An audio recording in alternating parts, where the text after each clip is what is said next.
এই দেশের মানুষ খুব বেশি অস্থির, বাংলাদেশের মানুষ খুব বেশি অস্থির। আমি পৃথিবীর অনেক দেশে ঘুরেছি, সেখানে দেখেছি মানুষজন খুব ধীরস্থির ভাবে কাজ করতে পছন্দ করে।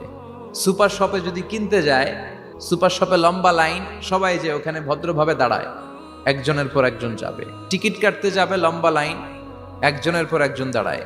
তো ওখানে যদি কোনো বাঙালি থাকে তখন দেখা যায় তার অস্থিরতা। কেন সামনে এত লাইন, এত সময় লাগে কেন, আমি কখন পাবো, আমার কি হবে? অস্থিরতা আছে না নাই? মানে সে পারে না সামনে সবাইকে ডিঙ্গি আগে যে টাকা পে করবে, আগে যে টিকিট কাটবে। এই অস্থিরতা আমাদের কমাইতে হবে, ধৈর্যশীল হতে হবে। গোটা বিশ্বব্যাপী আমাদের এই বাংলাদেশের মানুষের এই বদনাম যে আমরা অস্থির প্রকৃতির, আমরা ঠান্ডা মাথায় ভাবি না।